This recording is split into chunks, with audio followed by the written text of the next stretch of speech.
Toastmaster. I'm sure everyone here tonight has some knowledge or has come across the concept of a little white lie. It's a harmless, trivial lie that one would apply to avoid, for example, hurting someone's feelings. In the instance and the context of my speech tonight, it is tell a little white lie to avoid consequences that you know can happen. So let me set the scene. We achieved a milestone in our business. My partner and I, we decided, let's celebrate. We went to a little pub down the road here, nearby Castle Walk, and we had a drink or two. As luck would have it, a biker clan arrived, and they were Harley Davidson people, and they decided to use our pub as one of the stops on a pub crawl they had planned for that evening. Obviously this is many moons ago, as you can realize, people wouldn't really do that nowadays. In any event, we were happily sitting there having a drink, myself, and for purposes of illustration, let's call me the English bulldog, the clever one, and my partner, Ben, the Labrador, I was the wise one, the bulldog, and Ben, the clever one, the Labrador. And we were enjoying ourselves having a drink, and before we realized, kitted out in leathers from head to toe, with leather frills hanging from the sleeves and livery explaining that these people were from the Angels of Pretoria North. These two gents decided to join us, and we started having a discussion talking about this and that.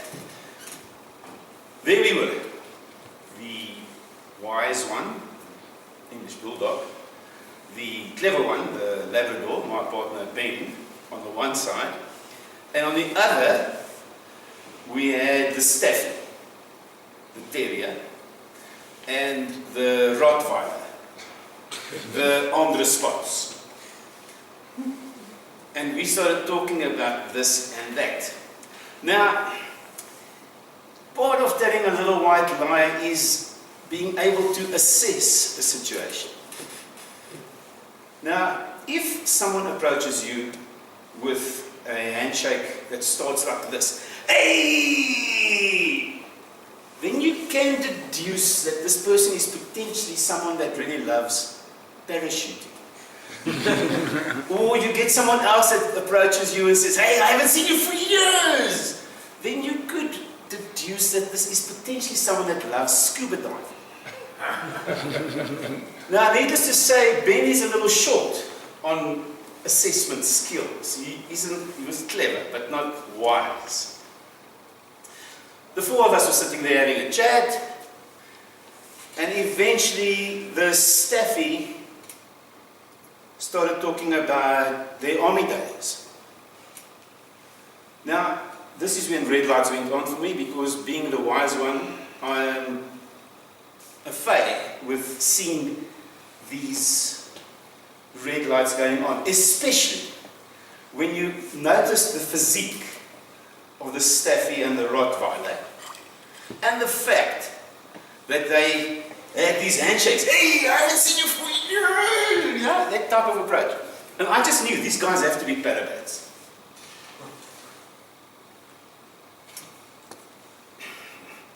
Shortly thereafter, the Staffy, true to form, started talking about his army days, and I tried to kill it, change the subject, but the Staffy wouldn't bite. He continued. He just continued.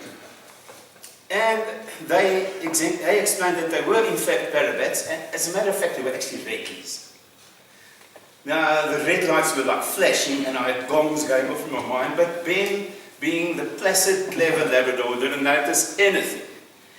He had no ability to recognize and to assess a situation. And similarly, he had no ability to recognize when one should use and tell a little white lie.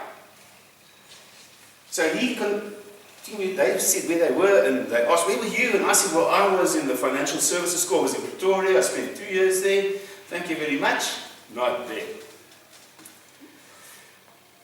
Ben had this rub your nose in it approach to say, you know, if you're stupid, then you have to go the army. You know, you're going to spend a bit of time there. And they said, but that's impossible. You know, the Staffy, he just couldn't believe it. He said, everyone had to go to the army those days. How did you get out of it? And he said, well, you know, you've got to pull a couple of strings. You know, he took that, rub your nose in it a notch higher. And I knew, oh, this is the end of it. Before I realized anything, the Staffy had jumped off his chair because the bar stool is much longer than his legs. He jumped off the bar stool and with a left swing aimed at Ben's face, connected him. I mean, it's something that Muhammad Ali would have been very jealous of. Needless to say, they fell on the ground and there was a tumble and there was a fight. That left me, the wise one, looking at the armed response. And I could see this armed response guy. He was saying, don't do it, don't do it, don't do it. I could see there was like a growl coming out of his mouth, that under the breath. And this lip was sort of rising, showing those teeth that, you know, it's going to get into trouble. Bottom line is, it pays to tell a little white lie now and again. Assess the situation and tell a little white lie. Ben could have said, I was a chef.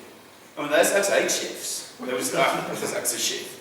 You know, and that would have been it. So assess the situation and don't forget the power of telling a little white lie. Mr. Toastmaster.